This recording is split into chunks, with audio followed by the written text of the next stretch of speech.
Správna kompozícia obrazu nie je len úlohou akademických maliarov, ale aj úlohou fotografov a kameramanov.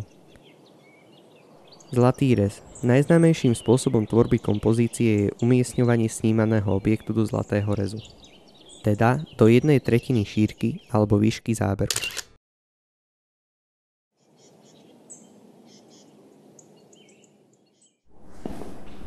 Obrazové pole alebo veľkosti záberu nám slúžia najmä na vyrozprávanie príbehu, pretože zmenou veľkosti obrazu dosiahneme dynamiku deja.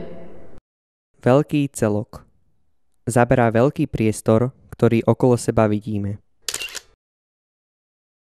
Celok. Zaberá prostredie a v ňom postavy alebo predmety, ktoré sa dajú od seba dobre rozpoznávať. Polocelok. Prenáša sa ťažisko obrazu na snímaný objekt, ako napríklad v tomto zábere vidíme 2/3 postavy. Polodetail je záber, ktorý spodnou hranicou rámuje objekt približne v polovici. Tento záber zosilňuje kontakt s divákom. Detail. V ňom vidíme objekt z bezprostrednej blízkosti, približne 1/3 objektu. Veľký detail je výsekom detailu. Priestorovo má malú hĺbku a je priestorovo izolovaný.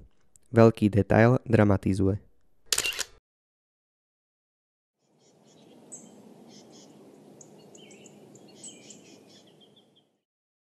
Zlatý rez. Veľký celok. Celok. Polocelok. Polodetail. Detail. Veľký detail.